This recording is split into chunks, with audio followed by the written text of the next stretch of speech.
Hello students, last time हम लोगों ने सॉल्यूशंस एंड कोलिगेटिव प्रॉपर्टी ये जो यूनिट था इससे फिनिश किया था। अब हम लोग चलते हैं अपने नेक्स्ट यूनिट की तरफ जिसका नाम होता है आयोनिक इक्विलिब्रिया। अब आयोनिक इक्विलिब्रिया स्टार्ट करने से पहले हम लोग कुछ छोटे मोटे कंसेप्ट्स को समझने की कोशिश पहले करते हैं और फिर चलेंगे आयोनिक इक्विलिब्रिया की तरफ। दैट इज सबसे पहली छोटी सी टर्म इक्विलिब्रियम, बहुत ही सिंपल है। इक्विलिब्रियम देखो, इसके अंदर इक्वल नाम छुपा हुआ है। हाँ, इक्विलिब्रियम एक ऐसा स्टेट माना जाता है जिसमें rate of forward reaction becomes equal to the rate of backward reaction. Rate of forward reaction becomes equal to the rate of backward reaction. मतलब क्या मीन, सपोज करिए कि reactant is converted into product and product is again converted into reactant. तो initially आपके पास तो reactant ज़्यादा है, हाँ, इनिशियली हमारे पास प्रोडक्ट कम रहेगा, लेकिन अगर ये रिएक्शन रिवर्सिबल होती है तो एक स्टेज ऐसी आएगी कि जितनी स्पीड से रिएक्टेंट प्रोडक्ट में कन्वर्ट होगा उतनी स्पीड में प्रोडक्ट क्या हो जाएगा, रिएक्टेंट में कन्वर्ट होता रहेगा। And that state is nothing but the equilibrium state. ये जनरली केमिकल इक्विलिब्रियम का कंसेप्ट होता है। नाउ ये आयोनिक इक्विलिब्रिया अगर हमें पढ़ना है तो इसका मीनिंग क्या होता है ये हम लोग समझते हैं। That is ionic equilibria. Ionic equilibrium, the equilibrium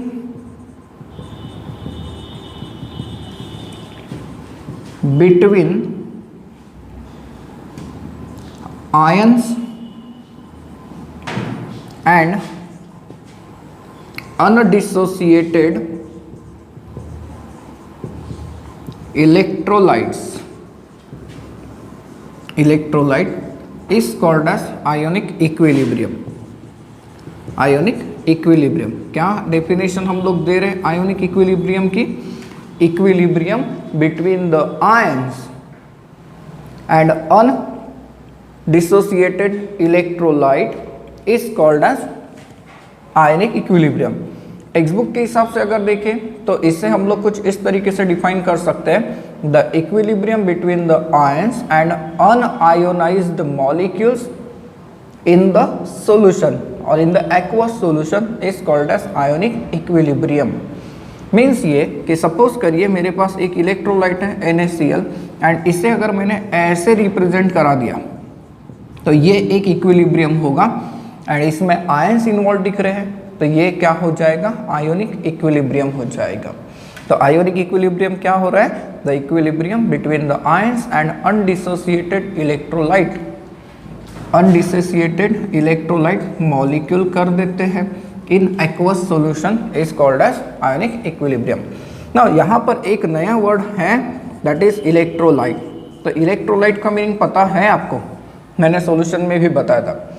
electrolyte का मीनिंग क्या होता है, एक ऐसा सब्सटेंस जिसको जब एक्वस सॉल्यूशन में प्रिपेयर करेंगे तो it will produce ions and that aqueous solution is now able to carry current, है ना। इलेक्ट्रोलाइट का मीनिंग क्या होता है, एक ऐसा substance which is when prepared in the aqueous solution produce ions, वो आयन प्रोड्यूस करेगा एंड उसी की वजह से वो जो इलेक्ट्रोलाइट का सॉल्यूशन होगा उसमें इलेक्ट्रिक करंट पास हो सकता है, उससे आप लोग कहते हो इलेक्ट्रोलाइट।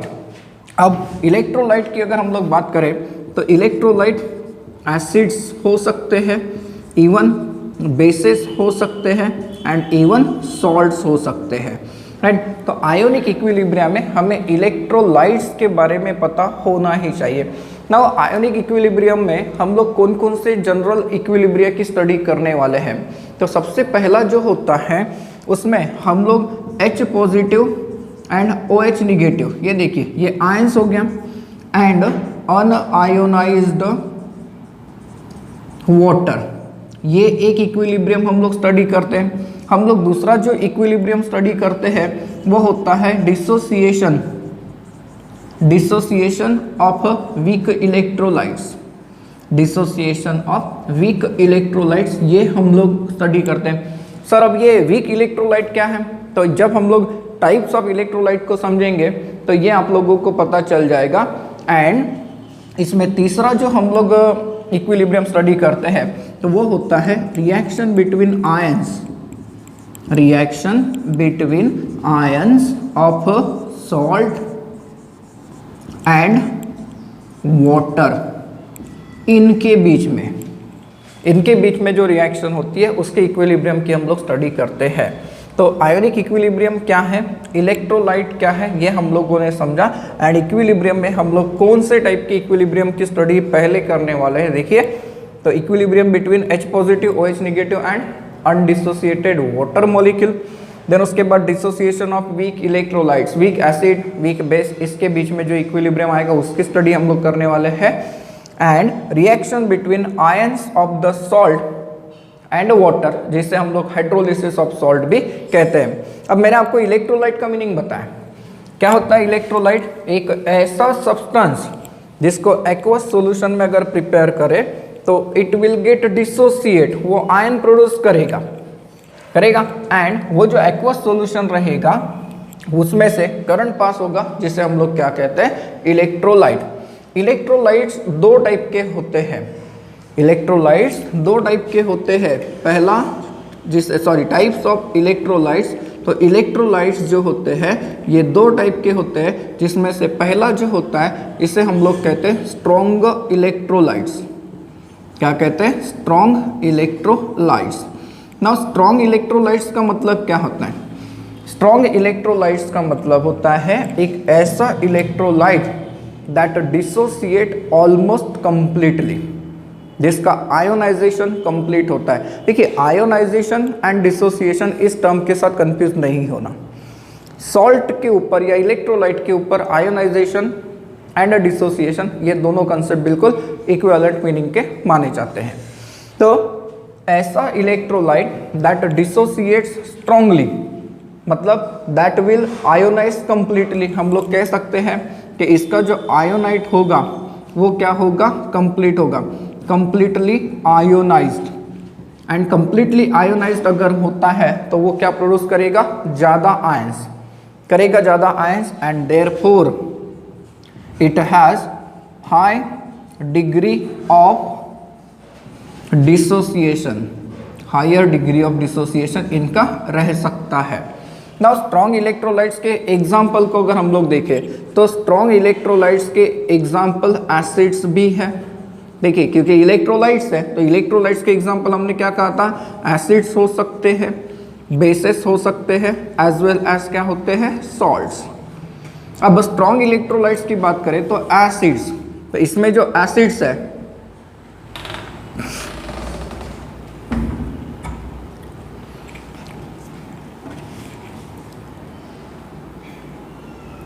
वो होता है HCl हो सकता है, HBr हो सकता है, HI हो सकता है, ये स्ट्रॉन्गर है। HF इसमें नहीं आता। इसके अलावा you can use H2SO4, you can use HNO3 also. अगर क्लोरिक एसिड है, पर क्लोरिक एसिड है, आयोडिक एसिड है, पर आयोडिक एसिड है, तो वो सारे के सारे स्ट्रॉन्गर इलेक्ट्रोलाइट्स होते हैं, राइट। बेसिस की अगर बात करें तो मोस्ट कॉमन KOH, NaOH, इसके अलावा LiOH, जिसे आप लोग क्या कहेंगे? Lithium hydroxide. अगर ऐसा कोई है तो इसे आप लोग कहेंगे rubidium hydroxide. Even calcium hydroxide की अगर बात करते हैं तो it is also the stronger base. तो ऐसे बहुत सारे हैं। एंड सॉल्ट्स की अगर बात करें तो all salts are stronger electrolytes. Sir salt मतलब क्या? अब देखिए, सॉल्ट का मीनिंग आपको पता होना चाहिए। सॉल्ट को हम लोग जनरली कैसे आइडेंटिफाई करते हैं? तो it is neutralization product between reaction of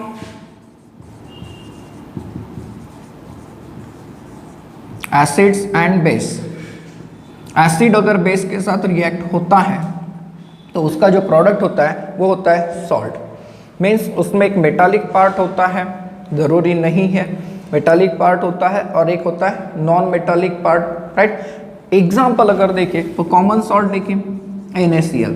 जैसा मैंने कहा कि एसिड एंड बेस, अगर मेरे पास कोई ऐसा कंपाउंड है तो ये देखिए, इसे हम लोग कहते हैं ammonium salt of acetic acid. तो ये भी क्या हो गया, सॉल्ट हो गया। इसे हम लोग कहते हैं अमोनियम एसीटेट। ये किस टाइप के एसिड का बना हुआ है, किस टाइप का बेस यूज हुआ है, इट डजंट मैटर, ये सॉल्ट है। एंड अगर ये सॉल्ट है तो ये क्या हो गया, स्ट्रॉन्गर इलेक्ट्रोलाइट हो गया, राइट। तो स्ट्रॉन्ग इलेक्ट्रोलाइट का कंसेप्ट क्लियर है। इलेक्ट्रोलाइट का दूसरा जो टाइप होता है वो होता है वीक इलेक्ट्रोलाइट। दूसरा जो टाइप होता है वो होता है वीक इलेक्ट्रोलाइट। ना वीक इलेक्ट्रोलाइट का मतलब क्या होता है, तो वीक इलेक्ट्रोलाइट का मतलब होता है दैट डिसोसिएट्स वीकली। ऐसा इलेक्ट्रोलाइट जिसका डिसोसिएशन क्या होता है, वीक होता है, उसे हम लोग कहते हैं वीक इलेक्ट्रोलाइट। एंड ऐसे केस में अगर हम लोग देखें तो it has low degree of ionization और dissociation, low degree of dissociation. तो इनका जो डिग्री ऑफ डिसोसिएशन होता है ये होता है वीक होता है, काफ़ी कम होता है। तो ऐसे जो इलेक्ट्रोलाइट्स होते हैं इसे हम लोग कहेंगे वीक इलेक्ट्रोलाइट्स। सर इसके भी तो एग्जांपल वो बनेंगे एसिड्स, हाँ, एंड बेसिस। सॉल्ट नहीं बनते।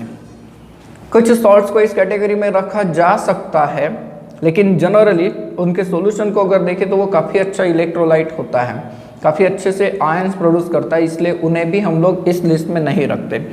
अगर एसिड्स की बात करें, वीक एसिड्स, तो for example HF, for example hydrogen cyanide, for example H2CO3 carbonic acid, and इसके अलावा एग्जांपल देखें तो CH3COOH, this is weak acid, acetic acid है, राइट। इनऑर्गेनिक एसिड्स के मुकाबले ये काफ़ी वीक होता है। एंड वीक बेस की अगर आप लोग बात करते हैं तो वीक बेस का मोस्ट कॉमन एग्जांपल दिया जाता है NH4OH।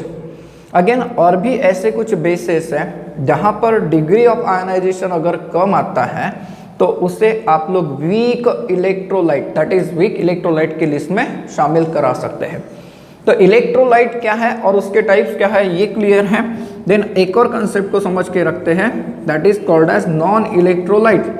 अब नॉन इलेक्ट्रोलाइट का मीनिंग, सर ऐसे substances which do not dissociate into ions in their aqueous solution. Non electrolytes मतलब ऐसे सब्सटेंसेस है जिनके एक्वस सॉल्यूशन में इनका डिसोसिएशन नहीं होता and therefore they will not produce any ion.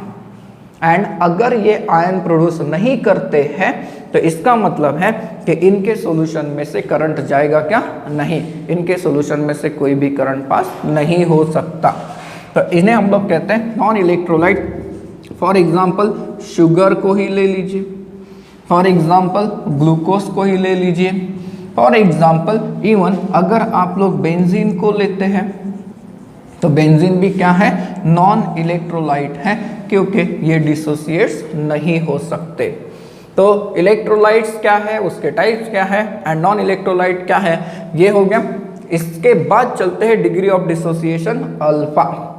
Degree of dissociation को रिप्रेजेंट करते हैं by the Greek letter alpha. And कैसे इसे डिफाइन करते हैं, देखिए मैंने लिख के रखा है। It is defined as the fraction, तो ये हो गया fraction. It is defined as the fraction of total number of moles of the electrolyte that dissociates into its ion when an equilibrium is attained। जब equilibrium आता है तो electrolyte के total mole में से कितने मोल डिसोसिएट होते हैं उसका जो फ्रैक्शन मतलब रेशियो, तो उसका जो फ्रैक्शन आपको मिलता है उस फ्रैक्शन को हम लोग कहते हैं degree of dissociation which is represented by the Greek letter alpha. तो मैथमेटिकली अगर अल्फा को डिफाइन करना है तो ऐसे होगा कि नहीं होगा, alpha is equal to number of moles that dissociated divided by total number of moles. इसे हम लोग कहते हैं डिग्री ऑफ डिसोसिएशन। सपोज करिए फॉर एग्जांपल मैं कहता हूं कि मेरे पास 10 मोल NaCl है, 10 मोल क्या है NaCl, and if 6 moles are dissociate, 6 moles are dissociated suppose करिए, तो अल्फा इज इक्वल टू क्या होगा सर 6/10 हो जाएगा। देखिए number of mole that dissociated, कितने डिसोसिएट हो गए 6, एंड टोटल मोल्स कितने थे 10। So alpha is very clear now. Alpha क्या है, degree of dissociation. It is defined as the fraction of total number of moles of the electrolyte that dissociate into its ions when an equilibrium is attained. Mathematically alpha is equal to क्या बन गया, number of moles dissociated divided by total number of moles बन गया, ये हो गया alpha. Now यहाँ पर एक चीज को समझने की कोशिश करिए कि if C is the concentration of electrolyte in mole per dm cube, in mole per dm cube, मोल पर dm क्यूब। सपोज करिए कि आपने इलेक्ट्रोलाइट के सॉल्यूशन का कॉन्सेंट्रेशन रिप्रेजेंट करा है इन मोल पर dm क्यूब, तो ऐसे केस में अगर आप लोगों को इक्विलिब्रियम कॉन्सेंट्रेशन चाहिए होगा कैटायन का एंड एनायन का, तो ऐसे केस में इक्विलिब्रियम कॉन्सेंट्रेशन जो होता है, कॉन्सेंट्रेशन को हम ऐसे रिप्रेजेंट करते हैं, कैटायन का हो या फिर एनायन का हो, तो ये बन जाता है अल्फा इंटू सी मोल पर dm क्यूब बन जाता है। देखो ये छोटा सा कंसेप्ट है लेकिन आप लोगों को डेरिवेशन डिराइव करने के लिए हेल्प करेगा। C इज द कॉन्सेंट्रेशन और molar concentration of electrolyte, that is mole पर dm क्यूब में मैंने लिया। तो सर इलेक्ट्रोलाइट है तो डिसोसिएट होके कैटायन और एनायन देगा, हाँ, तो कैटायन का जो कॉन्सेंट्रेशन होगा वो हम लोग कैसे देंगे, अल्फा इंटू सी मोल पर dm क्यूब, ठीक है। एंड एनायन का क्या होगा, वही होगा, क्योंकि कैटायन जितने बनेंगे उसके काउंटर पार्ट कितने बनेंगे, एनायन के भी बनेंगे, और वो भी क्या हो जाएगा, अल्फा इंटू सी। तो this is degree of dissociation. अभी हम लोगों ने डिग्री ऑफ डिसोसिएशन को डिस्कस किया, और डिग्री ऑफ डिसोसिएशन क्या होता है, तो फ्रैक्शन होता है, ये हम लोगों ने फाइंड आउट किया। डिग्री ऑफ डिसोसिएशन के लिए एक और कंसेप्ट यूज करते हैं, alpha is equal to percent dissociation, percent dissociation divided by 100। So therefore percent dissociation is equal to क्या हो जाएगा, तो percent dissociation is equal to alpha into 100। ऐसा एक इक्वेशन आप लोगों ने सॉल्यूशंस के केस में पढ़ा होगा जब क्वांटम फैक्टर से रिलेटेड कुछ न्यूमेरिकल्स हम लोग सॉल्व कर रहे थे, ठीक है। सो डिग्री ऑफ डिसोसिएशन हो गया। अब हम लोग चलते हैं एसिड्स एंड बेसिस की तरफ। अगर हम लोग इन दोनों टर्म्स की बात करें तो ये दोनों के दोनों टर्म काफ़ी ज़्यादा फैमिलियर है, क्योंकि हमारे डेली लाइफ में हम लोग कई सारे कंपाउंड्स जो कि एसिडिक है उनका इस्तेमाल भी करते हैं, एंड कई सारे कंपाउंड्स जो कि बेसिस है इनका इस्तेमाल भी कर सकते हैं, करते ही है, कर सकते हैं नहीं, बहुत सारे एसिड्स और बेसिस के साथ हम लोग डील करते हैं अपनी डेली लाइफ में। धीरे धीरे आप लोगों को पता चलता जाएगा। नाउ एसिड्स एंड बेसिस को हम लोग डिफाइन कैसे करें, तो उन्हें डिफाइन करने के लिए हमारे पास कुछ थियरीज है। इन थियरीज को हम लोग समझते हैं। इसमें जो सबसे पहली थियरी होती है इसे हम नाम देते हैं अरेनियस थियरी। अरेनियस थियरी आप लोग पूरी हेडिंग पढ़ सकते हैं, Arrhenius theory of acids and base. This was designed by the scientist Arrhenius. Now Arrhenius के हिसाब से एसिड्स क्या होते हैं एंड बेस क्या होते हैं ये हम लोग समझने की कोशिश करते हैं। एसिड का मतलब उसने क्या दिया, तो कुछ ऐसा दिया, the substance which contains hydrogen atom and produces H positive ion in aqueous solution। देखिए उसने एसिड का मीनिंग क्या रखा, ऐसा सब्सटेंस जिसके अंदर हाइड्रोजन एटम होगा एंड वो क्या प्रोड्यूस करेगा, H पॉजिटिव आयन प्रोड्यूस करेगा, उसे उसने कहा एसिड। फॉर एग्जांपल HCl को देखो, अगर आप लोग HCl को पानी में डिजोल्व करके सोचते हैं तो ये प्रोड्यूस करता है H positive and Cl negative. तो HCl के अंदर क्या है, हाइड्रोजन है, जी हाँ, एंड इसने क्या प्रोड्यूस किया, H पॉजिटिव, मतलब ये अरेनियस टाइप का एसिड तो हो ही गया। सिमिलरली अगर आप एसिटिक एसिड को देखें तो एसिटिक एसिड जब डिसोसिएट होता है तो it produces CH3COO negative aqueous and H positive aqueous, ठीक है।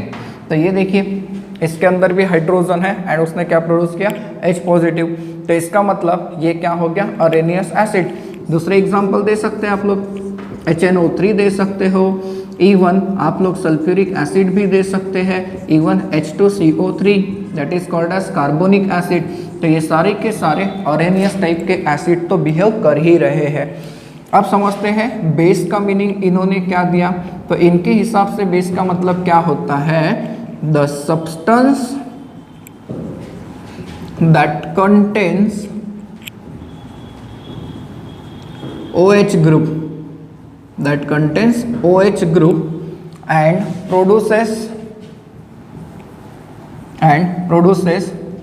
OH negative ions in aqueous solution, उसे इन्होंने कहा बेस। देखिए बेस का मीनिंग क्या है, the substance that contains OH group, उसके अंदर क्या प्रेजेंट होना चाहिए, OH group, and produce OH negative ions in aqueous solution.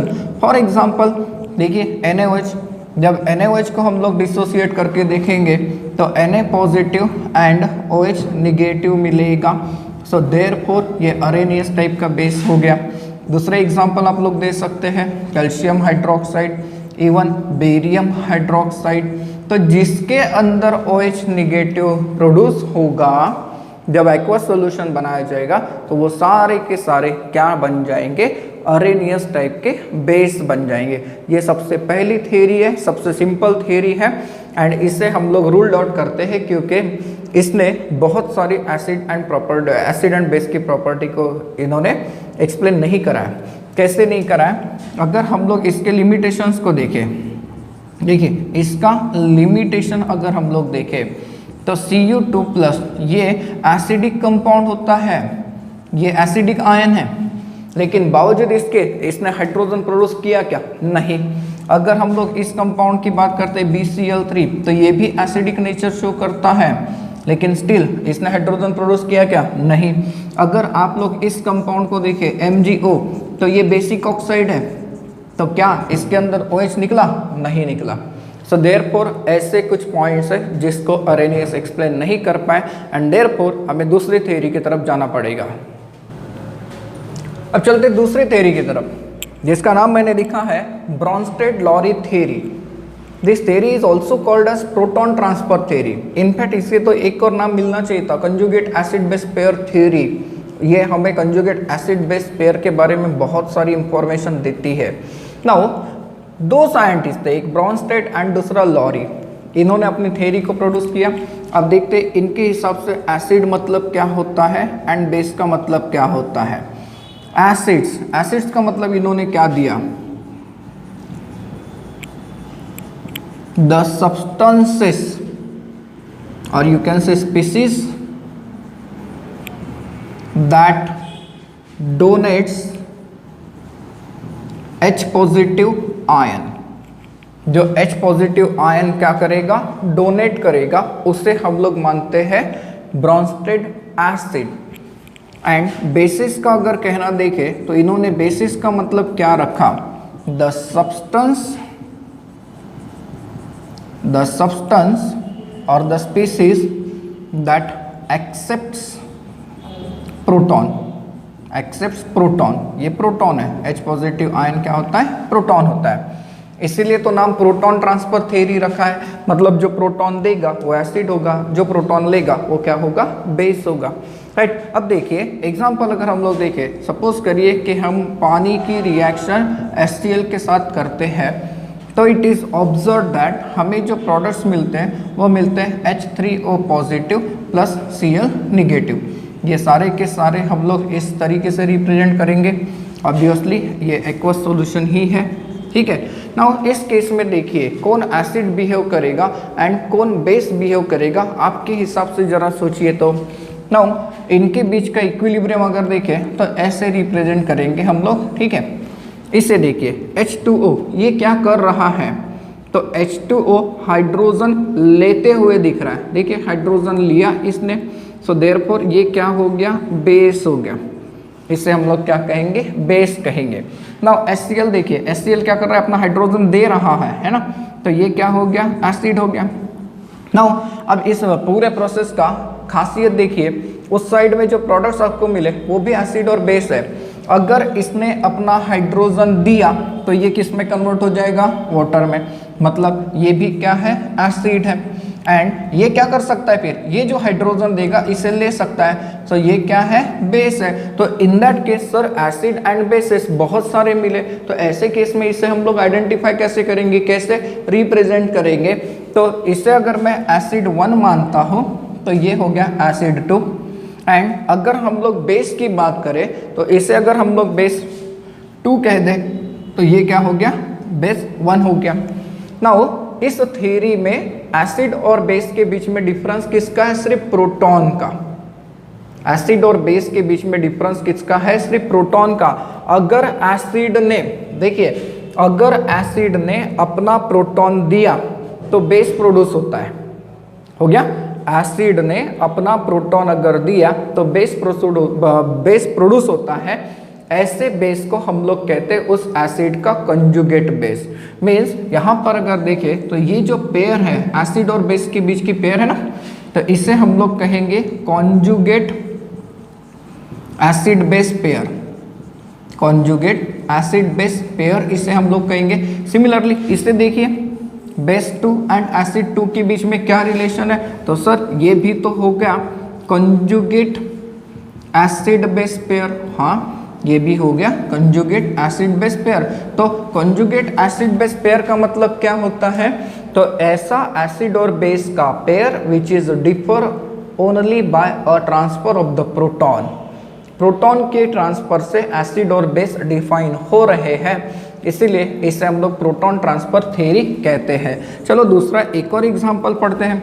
Suppose करिए HCl एंड अमोनिया, इसके बीच में अगर रिएक्शन करते हैं तो इट इज ऑब्जर्व दैट कि आपके सामने जो प्रोडक्ट मिलकर आते हैं ये प्रोडक्ट ऐसे बन के आते हैं। सोचिए अब किसने क्या डोनेट किया और क्या एक्सेप्ट किया।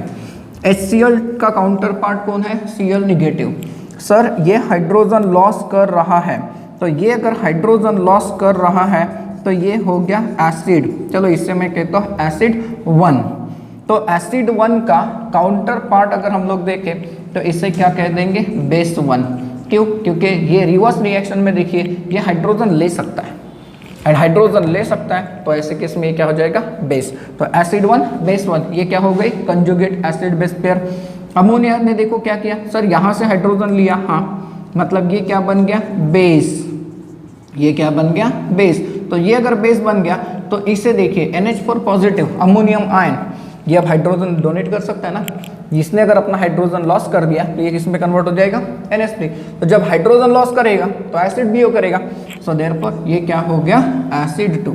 तो ये दोनों एक दूसरे के क्या है, कंजुगेट एसिड्स एंड बेसेस है। ना एक चीज़ हमेशा याद रखिए कि अगर कोई एसिड स्ट्रॉन्ग है, यहाँ पर हम लोग नोट बना सकते हैं। नोट कैसे बना सकते हैं, तो strong acid have weak conjugate base. Weak conjugate base, stronger acid का कॉन्जुगेट बेस हमेशा क्या होता है, वीक। तो उससे उल्टा अगर कहीं वीक एसिड होता है तो उसका कॉन्जुगेट बेस क्या हो जाएगा, स्ट्रॉन्गर, राइट। तो ये एसिड के ऊपर अगर अप्लाई करते हैं तो ये बेस के ऊपर भी हम लोग अप्लाई कर सकते हैं। तो कॉन्जुगेट एसिड एंड बेस अगर आइडेंटिफाई करना है तो बहुत ही सिंपल कंसेप्ट है। जैसे मान लीजिए कि आपके पास कोई कंपाउंड है, एक कंपाउंड है, मैं आपको कहता हूँ कि इसका कॉन्जुगेट एसिड एंड उसका कॉन्जुगेट बेस भी ढूंढिए। Conjugate acid and conjugate base. For example देखिए अगर आपके पास कोई वाटर है, ये वाटर है, तो इसका कंजुगेट एसिड कब, सर एसिड तब होगा जब ये हाइड्रोजन को डोनेट करेगा, बराबर है। लेकिन इसका कंजुगेट एसिड अगर आप लोग ढूंढते हैं तो इसका कंजुगेट एसिड क्या है, ये तो कंपाउंड है। सर ये जब डिसोसिएट होगा तो H positive and OH negative produce करेगा, तो इसका कंजुगेट एसिड क्या मिलेगा, तो जिसमें हाइड्रोजन होगा, जो दे सकता है तभी तो होगा, H3O positive and conjugate base क्या हो जाएगा, OH निगेटिव। देखिए जब ये हाइड्रोजन लॉस करेगा तो वापस क्या बनेगा, ये हाइड्रोजन गेन करेगा एंड न्यूट्रल मॉलिक्यूल क्या हो जाएगा, रिटर्न हो जाएगा। क्या ऐसा हम लोग सल्फ्यूरिक एसिड के लिए पढ़ सकते हैं, या फिर Br निगेटिव के लिए पढ़ सकते हैं, या फिर और भी कोई स्पीसीज अगर है तो उनके लिए भी तो हम लोग पढ़ सकते हैं। जैसे मान लीजिए कि आप लोगों के पास ये स्पीसीज है H2PO4 1 निगेटिव, है ना। अब आपको कहता है कि इसका एसिड क्या, तो इसका एसिड कब बनेगा, सर इसमें जब हाइड्रोजन घुसेगा तब।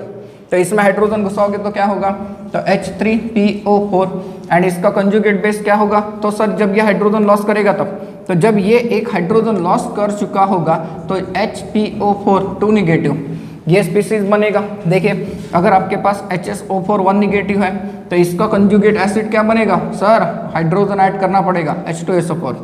तो इसका कंजुगेट बेस क्या, तो हाइड्रोजन को निकालना पड़ेगा, तो SO4 2 निगेटिव बन जाएगा। तो इस तरीके से conjugate acid and base pair को हम लोग आइडेंटिफाई कर सकते हैं। अब इस क्वेश्चन को देखिए क्या कहता है, label the conjugate acid base pair in the following reactions. ये आपके पास कुछ इक्विलिब्रियम की रिएक्शंस है, इसमें आपको कंजुगेट एसिड बेस पेयर को आइडेंटिफाई करना है। कंजुगेट एसिड बेस पेयर मतलब ब्रॉन्स्टेड एंड लॉरी का कंसेप्ट, तो उसके हिसाब से एसिड आइडेंटिफाई करिए, बेस आइडेंटिफाई करिए। एसिड का काउंटर पार्ट उसका कंजुगेट बेस बन जाता है एंड बेस का काउंटर पार्ट उसका कंजुगेट एसिड बन जाता है। तो इस इक्विलिब्रियम को देखें तो ये हाइड्रोजन दे रहा है, ऐसा लग रहा है हाँ, तो फिर ये क्या हो गया एसिड, राइट, ये हो गया एसिड, तो फिर ये क्या हो गया बेस। नाउ इस एसिड को अगर मैं 1 से रिप्रेजेंट कराता हूँ तो इसका कंजुगेट बेस क्या हो जाएगा Cl निगेटिव, तो इसे हम लोग नंबर 1 दे देते हैं, मतलब 1 एंड 1 में कंफ्यूज नहीं होना, HCl के दोनों पार्ट हो गए। देन बेस को देखिए ये हो गया 2, फिर तो ये क्या हो जाएगा उसका कंजुगेट एसिड, इसे हम कहेंगे एसिड 2। कैसे, इन दोनों में डिफरेंस देखिए ना, सिर्फ प्रोटॉन का है, इसने जब हाइड्रोजन दिया तब Cl निगेटिव में कन्वर्ट हुआ एंड रिवर्स अगर हाइड्रोजन लेता है तो वो क्या बन जाएगा बेस। इसे देखिए ये हाइड्रोजन ले रहा है इसलिए बेस है, लेकिन ये हाइड्रोजन देगा इसलिए ये क्या है एसिड, तो ये है कॉन्जुगेट एसिड बेस पेयर। तो इसमें से आइडेंटिफाई करिए, इस इक्विलिब्रियम को देखिए, हाइड्रोजन कौन दे रहा है, तो सर H2O दे रहा है, तो ये क्या हो गया एसिड। अगर आपने इसे 1 से रिप्रेजेंट किया तो इसका काउंटर पार्ट क्या, सर ये एसिड है, तो ये क्या हो जाएगा बेस, इसे हम लोग क्या कहेंगे बेस 1। तो सर ये तो हाइड्रोजन लेते हुए दिख रहा है हाँ, तो ये क्या हो गया बेस, तो इसका काउंटर पार्ट इसमें हाइड्रोजन है, ये जब इसे देगा तो ये क्या बिहेव करेगा बेस बिहेव करेगा, सॉरी एसिड बिहेव करेगा। ऐसे केस में इसे क्या रिप्रेजेंट करेंगे एसिड 2। तो ये देखिए ये एक दूसरे के क्या हो गए कॉन्जुगेट एसिड बेस पेयर्स हो गए।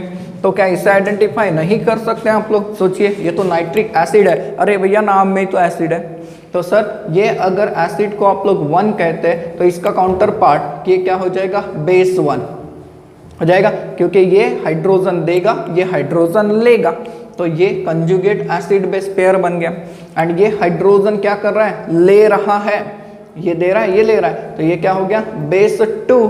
तो सर इसका काउंटर पार्ट देखिए एसिड होगा, हाँ इसे हम लोग क्या मानेंगे एसिड 2, क्योंकि ये हाइड्रोजन दे सकता है, क्योंकि लॉरी ब्रॉन्स्टेड ने हमें क्या सिखाया, हाइड्रोजन देने वाला एसिड है और लेने वाला बेस है। अब चलते हैं थर्ड थ्योरी की तरफ, जो हमें एसिड्स और बेस की डेफिनेशन फिर से बताएगी, लेविस थ्योरी। जीएन लेविस नाम के साइंटिस्ट थे, इन्होंने एक थ्योरी बनाई जिसे लेविस एसिड बेस थ्योरी कहते हैं and this is most widely accepted theory. तो इनके थ्योरी के हिसाब से एसिड्स का मतलब क्या होता है, तो एसिड्स का मतलब होता है द स्पीसीज, चाहे तो ये मॉलिक्यूल हो सकता है या फिर आयन हो सकता है, द स्पीसीज विच एक्सेप्ट्स और share in an electron pair, in an electron pair, इसका मतलब होता है acid. The species which accepts a share in an electron pair is called as Lewis acid। इसका सिंपल मीनिंग अगर देखें तो इसका मतलब ये होता है ऐसा स्पीसीज जो कि इलेक्ट्रॉन की पेयर को एक्सेप्ट करेगा। तो इलेक्ट्रॉन की पेयर को एक्सेप्ट करेगा तो वो क्या हो जाएगा लेविस एसिड। तो सबसे पहले इसके सारे के सारे एग्जांपल देखिए, ऑल कैटायंस, क्यों, क्योंकि सारे के सारे कैटायंस इलेक्ट्रॉन डिफिशिएंट होते हैं एंड देयरफॉर सारे के सारे कैटायंस क्या हो गए लेविस एसिड्स। इसमें और भी मॉलिक्यूल्स हो सकते हैं, लेकिन कैसे, ऐसे molecules with electron deficient central atom, electron deficient central atom. तो इसका मीनिंग क्या है, तो इसका मीनिंग हम लोग एग्जांपल में पढ़ेंगे, ठीक है। पहले बेस का मीनिंग समझते हैं फिर इसके एग्जांपल को डिस्कस करते हैं।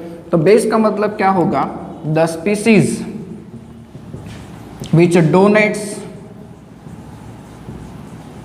a share in electron pair means electron pair donor and electron pair acceptor. अगर इलेक्ट्रॉन पेयर डोनर है तो उसे हम लोग लेविस बेस कहेंगे, एंड इलेक्ट्रॉन पेयर एक्सेप्टर है तो उसे हम लोग क्या कहेंगे, लेविस एसिड्स कहेंगे। तो जैसे लेविस एसिड की सिंपल एग्जांपल मैंने क्या दिया, ऑल कैटायंस, तो इसके एग्जांपल क्या बनेंगे, ऑल एनायंस, सारे के सारे एनायंस, क्योंकि निगेटिवली चार्ज होते तो इलेक्ट्रॉन पेयर दे सकते हैं, इसलिए लेविस बेस कहलाएंगे। And molecules with electron rich central atom. Now electron rich central atom का मतलब क्या होगा, ऐसे मॉलिक्यूल जिसमें सेंट्रल एटम के ऊपर लोन पेयर प्रेजेंट है, एक्स्ट्रा इलेक्ट्रॉन पेयर प्रेजेंट है। And molecule with electron deficient central atom का मतलब क्या होता है, तो ये ऐसे मॉलिक्यूल्स होते हैं जिसमें सेंट्रल एटम का ऑक्टेट इनकम्प्लीट होता है। सेंट्रल एटम का ऑक्टेट क्या होता है, इनकम्प्लीट होता है, उसे आप लोग कहते हैं लेविस एसिड। फॉर एग्जांपल देखो, अगर हम लोग इस मॉलिक्यूल को देखें तो ये है BF3 एंड ये अमोनिया। तो अमोनिया के अंदर इलेक्ट्रॉन की पेयर है, ये इस डायरेक्शन में डोनेट होती है, एंड ये ऐसा बॉन्ड बना देता है जिसे हम लोग कोऑर्डिनेट बॉन्ड कहते हैं। देखिए, तो ये हो गया लेविस बेस, ये हो गया लेविस एसिड। सिमिलरली अगर आप लोग इसे देखें H पॉजिटिव एंड अमोनिया, तो ये क्या करेगा, अपनी इलेक्ट्रॉन पेयर देगा एंड ये बॉन्ड बनाएगा कुछ ऐसे एक, जिसके कारण नाइट्रोजन के ऊपर क्या आ जाएगा, पॉजिटिव चार्ज आ जाएगा।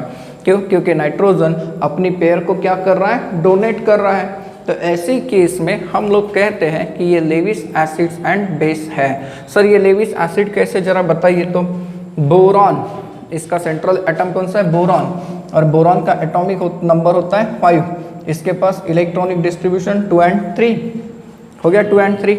जब ये 3 फ्लोरीन के साथ कंबाइन होगा तो इलेक्ट्रॉन का शेयरिंग होगा, और इलेक्ट्रॉन का शेयरिंग कैसे होगा, देखो इसके 3 इलेक्ट्रॉन अगर हम ऐसे रिप्रेजेंट करते हैं एंड 3 फ्लोरीन के इलेक्ट्रॉन को अगर मैंने ऐसे रिप्रेजेंट करा है तो इनके पास 3 पेयर ऑलरेडी होती है। फ्लोरीन ऐसा होता है, देखिए फ्लोरीन ऐसा होता है, इसके आउटर मोस्ट शेल में 7 इलेक्ट्रॉन है, तो ये 6 और ये 7वां। तो according to the octet rule, सुना होगा कभी, according to the octet rule, जब भी एटम बॉन्ड बनाता है तो उसके आउटर मोस्ट शेल में 8 इलेक्ट्रॉन आने चाहिए। तो फ्लोरीन देखो इस इलेक्ट्रॉन को शेयर कर लेगा, ऑक्टेट पूरा हो गया, ये इसका ऑक्टेट पूरा हो गया, ये थर्ड वाले फ्लोरीन एटम का ऑक्टेट पूरा हो गया। ना बोरॉन भी फ्लोरीन के इलेक्ट्रॉन को शेयर करेगा, हाँ। तो ये देखो बोरॉन फ्लोरीन के एक एक इलेक्ट्रॉन को जब शेयर करेगा तो इसके आउटर मोस्ट शेल में कितने इलेक्ट्रॉन आ गए, 6। एंड रूल क्या कहता है, 8 होने चाहिए, मतलब अभी भी 2 इलेक्ट्रॉन ले सकता है, इसलिए ये क्या हो गए, लेविस एसिड्स। तो लेविस एसिड्स के एग्जांपल BX3, ये सारे के सारे कंपाउंड है। इसके अलावा AlCl3 इस टाइप के कंपाउंड है। इवन ZnCl2 अगर ऐसा कोई कंपाउंड है तो हम लोग मानते हैं कि ये लेविस एसिड है। तो सर लेविस बेस के एग्जांपल, तो ये लीजिए H2O, ऑक्सीजन के ऊपर 2 लोन पेयर होते हैं। इवन अमाइंस, प्राइमरी सेकेंडरी हो या फिर इवन टर्शरी हो, ये सारे के सारे क्या हो गए, लेविस बेसेस। अब इस मजेदार क्वेश्चन को देखो, क्या कहता है, all Bronsted bases are also Lewis bases. सारे के सारे जो ब्रॉन्स्टेड बेसेस होते हैं वो लेविस बेसेस भी होते हैं, but all Bronsted acids are not Lewis acids. Explain. Question क्या कहता है कि जो ब्रॉन्स्टेड बेस है वो लेविस बेसेस भी होते हैं, लेकिन जो ब्रॉन्स्टेड एसिड्स है वो लेविस एसिड्स नहीं होते। चेक करते हैं। फॉर एग्जांपल अमोनिया को ले लीजिए। अमोनिया ये ब्रॉन्स्टेड बेस है, ब्रॉन्स्टेड बेस है एंड लेविस बेस भी है, एंड लेविस बेस कैसे, तो अप्लाई करते हैं इक्वेशन। देखिए अगर NH3 को आप लोग इसके साथ ट्रीट करते हो H पॉजिटिव को, तो ऐसे केस में ये कन्वर्ट हो जाएगा NH4 में पॉजिटिव, ठीक है। अब देखिए ये बेस मतलब क्या, ब्रॉन्स्टेड बेस मतलब क्या, सर जो हाइड्रोजन लेता है लिया, एंड लेविस बेस का मतलब क्या, जो कि इलेक्ट्रॉन देता है दिया, नाइट्रोजन के ऊपर की लोन पेयर दिया। सो देयरफॉर ये दोनों टाइप का क्या हो गया, बेस हो गया। लेकिन एसिड की अगर बात करें, HCl is only Brønsted acid ये सिर्फ ब्रोंस्टेड एसिड है and not Lewis acid, and not Lewis acid. ऐसा क्यों? तो इसका रीजन देखो, ये HCl है, ये अपना हाइड्रोजन सिर्फ डोनेट कर सकता है, लेकिन ये इलेक्ट्रॉन ले सकता है क्या? नहीं। तो ये हाइड्रोजन डोनर है, H पॉजिटिव डोनर है, जी हाँ H पॉजिटिव डोनर है, इसलिए क्या है? Bronsted acid. बट इलेक्ट्रॉन की जो पेयर है उसे एक्सेप्ट करेगा क्या? नहीं, इलेक्ट्रॉन की पेयर को ये एक्सेप्ट नहीं कर सकता, इसलिए ये लेविस एसिड नहीं है। इसीलिए तो क्वेश्चन बना कि सारे के सारे ब्रोंस्टेड बेसेस लेविस बेसेस भी होते हैं, हाँ, लेकिन सारे के सारे ब्रोंस्टेड एसिड लेविस एसिड्स नहीं हो सकते।